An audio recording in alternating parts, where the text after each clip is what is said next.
Hey guys, okay, so video for May 5th, 2020. A lot of things happening today. So it's Teacher Appreciation Day. I know it's Teacher Appreciation Week, but today is officially Teacher Appreciation Day.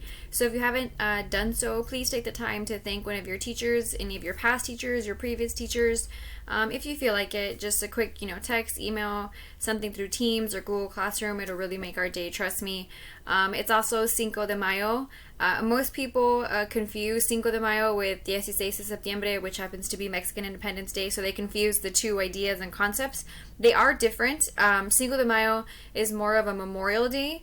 A lot of lives were lost. It was the Battle of Puebla, where basically the Mexican army defeated the French forces in Napoleon III and eventually kicked the French out of Mexico. So it's something totally different. Mexican Independence Day is when they got their independence from Spain. So two separate ideas, two different holidays, but they all coincide on today. And it's also Taco Tuesday, so that's kind of cool.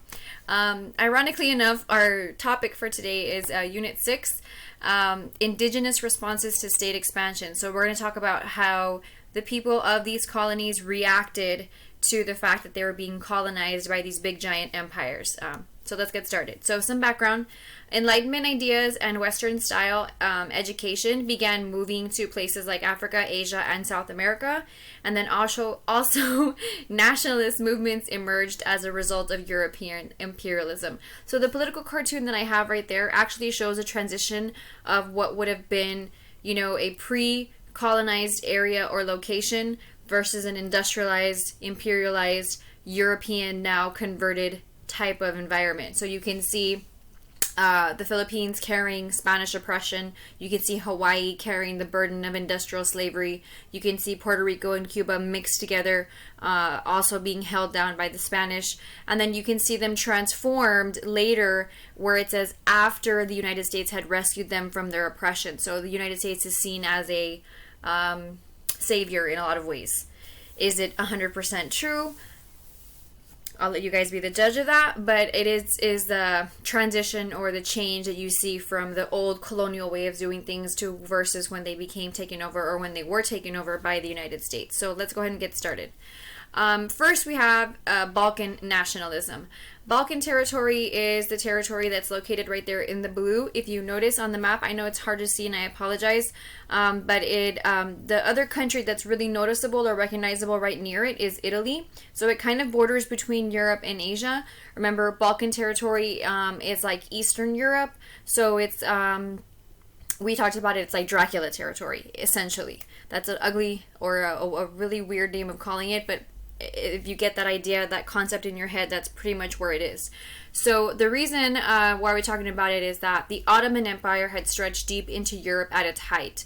However, by the 19th century, it was losing its hold on the remaining European territories in the Balkan Peninsula. Remember, Sigmund of Europe, they were falling apart, they couldn't hold it together.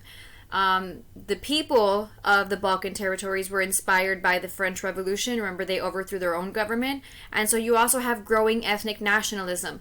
The thing with the Ottoman Empire is that it was so ethnically and racially diverse. There were so many different groups of people from different countries, people from different places, ethnicities, cultures, languages, religions. They were all mixed together and everybody wanted their own independence. And eventually those tensions are going to lead to a lot of the chaos and trouble that's going to ensue later in World War I.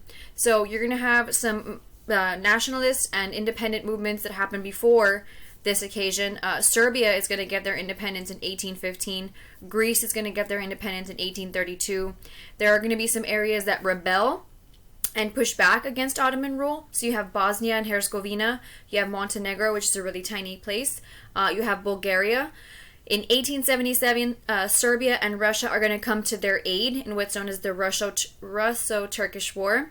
And then you're going to have the Treaty of Berlin. So the Treaty of Berlin is going to actually free Bulgaria, Romania, Montenegro, but it is going to give Bosnia and Herzegovina to Austria-Hungary. That is also going to cause problems later in World War I, because if you remember, a lot of the issues that are going to stem from World War I have to do with the resentment that the Austro-Hungarian Empire was imposing on people that were not part of their territory. So it's going to later play into effect. So some resistance and rebellion in the Americas. Let me go ahead and move myself out of the way here. All right. Great Britain had tried to recognize the land of natives with the proclamation of 1763. So if you notice that date, that is before the American Revolution. So before the American Revolution, Great Britain had taken certain lengths to protect and guarantee the rights of Native Americans or American Indians. This angered the colonists, who had already then fought for their independence after 1776, and they would take away land from the natives. So basically the argument is that the agreement was with Great Britain, not with them, not with the American colonists, and so the American colonists therefore don't have to honor that agreement, honor those treaties or whatever you want to call them. So one of the groups that's greatly affected is going to be the Cherokee Nation. So after 1800, the Cherokee Nation had worked to actually assimilate with white settler culture. There were groups obviously that resisted and fought back and were very true to their own nature, original cultural nature, but there were many of them that did try to assimilate, which is like a fancy way of saying blend in. They did adopt a U.S. style constitution. They did advocate for literacy, which is reading. They incorporated farming, weaving, and architecture into their lifestyles, but they were forced to relocate to what was known as Indian Territory or reservations after gold was discovered on their land in 1829. So it was a very, very difficult time for them because basically their land was stolen again.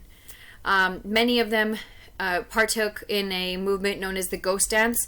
So the Ghost Dance, for different cultures and different American Indian tribes, is a resistance movement that spanned all the native population all over the United States. Basically, they would participate in this ritual ghost dance, and the idea is that by participating in this, they were trying to evoke or bring forth or encourage the dead to actually come back and drive out the spirit of the white man, to put the white man down. Many people genuinely believe that this was going to happen. If they continued to pray and perform these rituals, this would come to fruition, like it would really happen.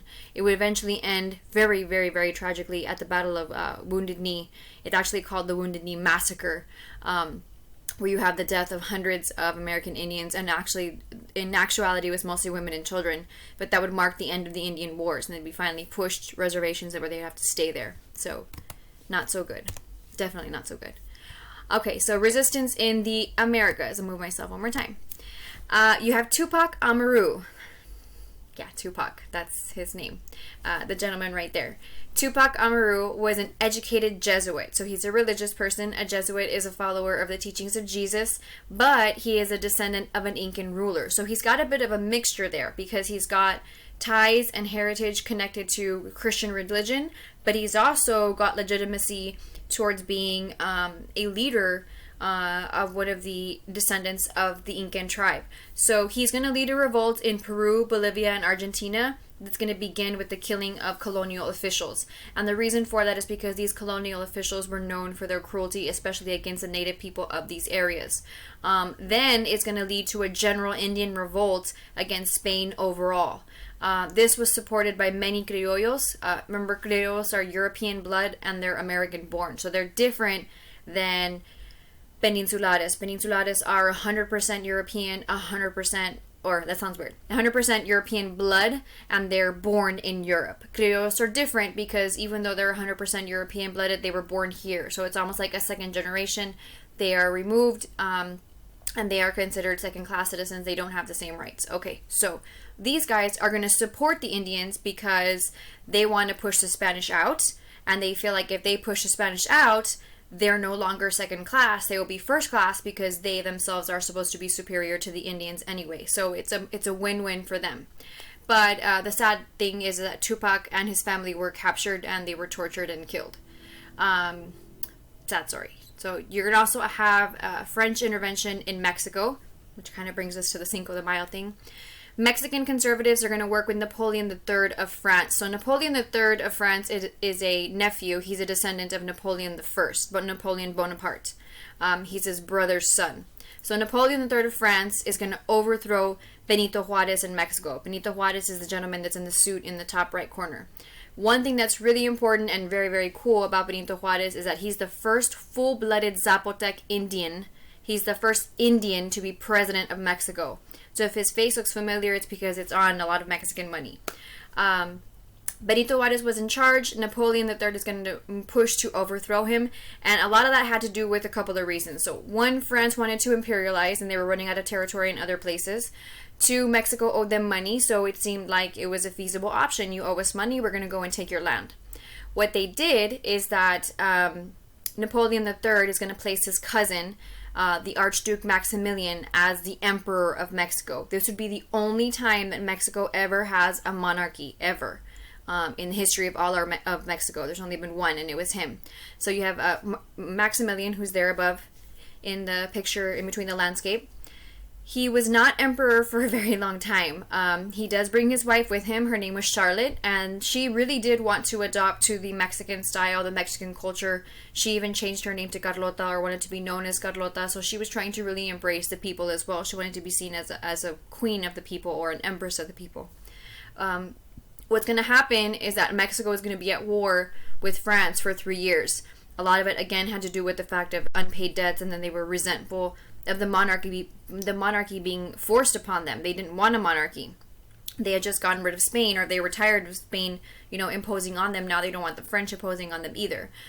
Mexico is actually going to win their independence from the French and kick them out eventually, and they're going to execute Maximilian. Carlota is sadly going to be sent back home, where she lives out the rest of her life, pretty much isolated, and some people say she even lost her mind. So we don't really know if that's 100% true, but also another tragic story. In 1867, Juarez is going to resume his presidency, so he'll pick up and take over right where he left off. Some South Asian movements. Let me move myself again. Why is this picture so weird? I'll move myself up and then move myself down. Okay, so the Indian Rebellion of 1857 is known as the Sepoy Rebellion.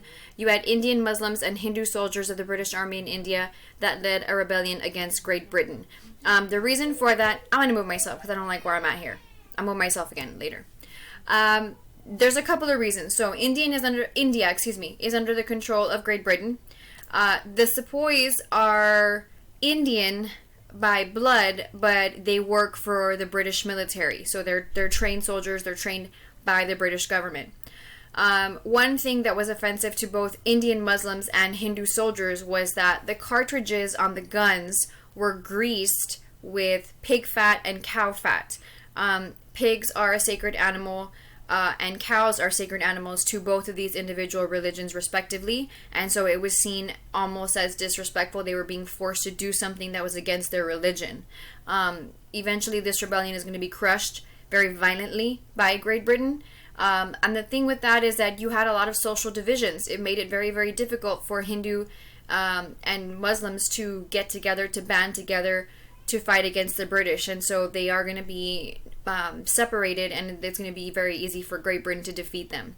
However, it is going to cause the rise of Indian nationalism. So they're going to come together more through the identification or identifying with being an Indian, not necessarily their religion. So that's encouraged through education, enlightenment, communication, as well as transportation, because people are going to be traveling back and forth to different places, to different countries to study especially, and they're going to bring those ideas back home with them. Okay, I'll move myself up again.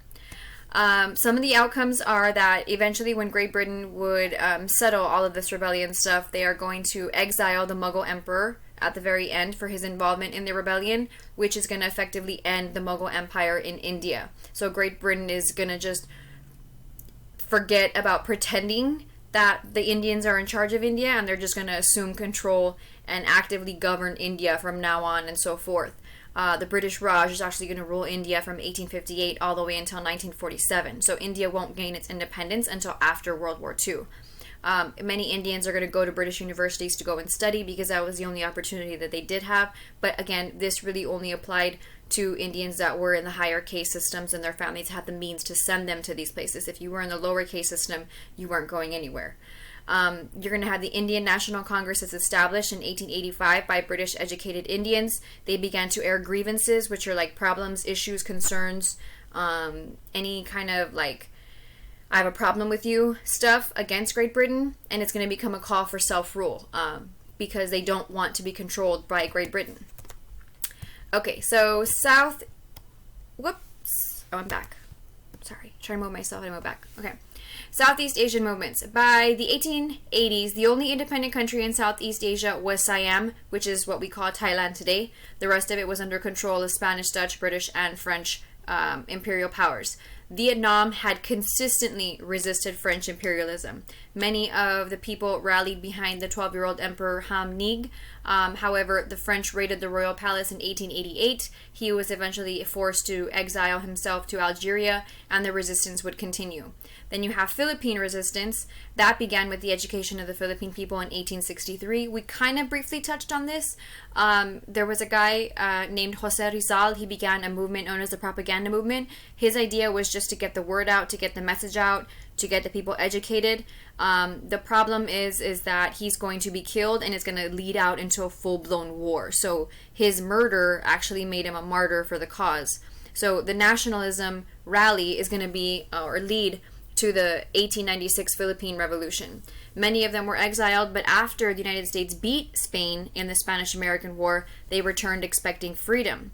The Treaty of Paris gave Philippines to the United States in 1899, so it kind of would be like a territory, but then it would lead to the Philippine-American War because they wanted their independence. They didn't want to be controlled at all. The United States would win in 1902. It was a devastating situation for the people of the Philippines because you had the death of 20,000 troops, so 20,000 of their soldiers died, but it was even worse because they had 200,000 civilian casualties. These are people that were just caught up in the crossfire. They were collateral damage, if you will. And then Philippines would remain a U.S. possession until 1946.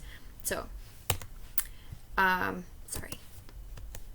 Okay, so then resistance in Australia and New Zealand. The background and context behind this. Before New Zealand became a settler colony, the Aborigines people or the Aboriginal people had lived in Australia, for 50,000 years. They had lived there pretty much isolated from the rest of the world for such a long time. And so the Aborigines are the original people of Australia. Then, in 1788, the British colonies, the British imperial powers. I'm getting confused because I hear sirens outside. I apologize. So, Australia is going to become a British penal colony. And the reason for that is because originally we were actually sending convicts to Georgia in the Americas. But then you had the American Revolution happen and we were no longer allowing that to continue. So they had to look elsewhere to send these convicts. So they began sending them to Australia. Originally, the people of Great Britain were said to have treated the Aborigines kindly. However, they did not recognize their land ownership. The Aborigines people are not British citizens, therefore they are not protected by British law. So the British people have laws against private property, they have constitutional rights, they have individual rights, but the Aborigines are not British. So therefore, the British kind of found a loophole and found a way to exploit them. Thousands of these Aborigines or natives were killed trying to protect their land. Then you also have the same instance of New Zealand. We talked about the New Zealand Wars. In 1840, you had the Treaty of Waitangi, where the British said they would also protect the property and the land of the Maori. Fears over land are going to lead to the Maori Wars or the New Zealand Wars. The Maori are going to continue to try and protect their land from the British. In 1861, the British are going to eventually ignore the treaty and they're going to send more troops to take over the land. And there was an uneasy peace all the way up until 1872. By 1900, almost all Maori land was completely lost.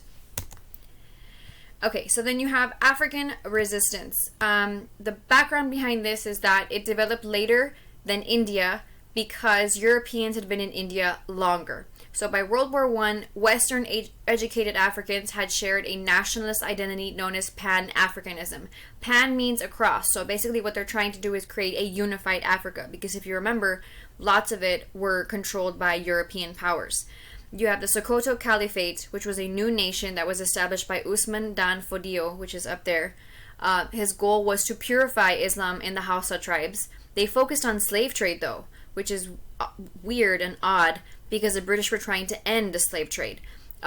They believed that it was an economic opportunity for them, so they continued to practice it, and the British would oppose them by continuously trying to stop their slave ships. They would create the largest African empire since the 16th century. However, it would eventually be absorbed into Nigeria. Then you have South Africa. You have the native Xhosa people, who did not want to be ruled by Europeans at all. They fought them at every turn from 1811 to 1858. The Xhosa people they began to notice that their cattle were dying, and a lot of it had to do with kind of the similar situation that happened when the Europeans came over and they brought diseases. Well, the British cattle also brought diseases too. So from the animal, the disease spread to another animal, and the cattle began getting sick and dying. The Xhosa people are going to kill their own cattle and destroy the crops as a way to ritualize and cleanse out the land and hopefully to awaken spirits to drive out the Europeans. They thought it would be a sacrifice, if they killed the remaining cattle and destroyed the crops, again, as a sacrifice, as something, giving it up to the gods. But it's going to lead to famine and death. It actually backfired on them because they are killing their food supply and they're burning their crops, so they're going to have no food. The British are going to eventually also defeat the Zulu kingdom in the Anglo-Zulu War. The Zulus are known for also being very fierce, brave warriors, brave fighters. You're going to have the Samori Toure War. Samori Toure is the gentleman there at the top. That occurred in West Africa in 1868. Samori Toure led warriors to establish the kingdom in Guinea. They opposed French annexation in 1883. The French succeeded, so he tried to extend the empire elsewhere. However, eventually he was captured and exiled. Then you have Ya Asantewaa War. She's actually a female, so she's shown right there in full blown, ready to kick butt kind of presence. Kind of cool. In 1823, Great Britain wanted the Ashanti Empire. They're known for their gold. So it's present-day Ghana. We've talked about Ghana before, again. And it even earns a nickname, I want to say, of being called the Golden Stool, because it was known for how much gold it had. There were 4 wars. They were all unsuccessful for Great Britain. The 5th war happened in about March of 1900. She was a warrior queen. She fought alongside her troops, and they led a rebellion against the British. It was the last African war led by a woman. However, Great Britain won and she was exiled. Ashanti Empire is going to become part of the African Gold Coast. Then the last one is the Mahdist Revolt. I'm going to move myself. The Mahdist Revolt occurs in East Africa in 1881. Muhammad Aman declared himself the Mahdi, which basically means guided one, and said that he would restore glory to Islam. He helped the Sudan use religion to fight against Egypt and had control of the region by 1882. Great Britain and Egypt are actually going to come together to try and push the Mahdists out, but Ahmad dies and the movement disintegrates. Without a strong leader, they don't have anybody to kind of lead them. And so the British are going to take the Sudan in 1898. Okay, so your exit ticket, you actually do have one assignment and only one assignment for this week. In a short response, reply to the quiz assignment. It's already up on Google Classroom. The slides are already up on Google Classroom. I did it as a Google form, so hopefully it works. The very first question is for you guys to put your first name and last name so that you guys receive credit, and I'm supposed to get those as an email. And then the second one is just the answer, or you guys are supposed to answer that in very, very short paragraph form. It doesn't have to be an ace. It just has to be an answer to the question. So which resistance movement do you think was the most effective and why? This is due by Thursday. If you have any questions, please feel free to call me, email me, text me as always. Bye-bye. See you later. Adios. Hasta luego. See you later.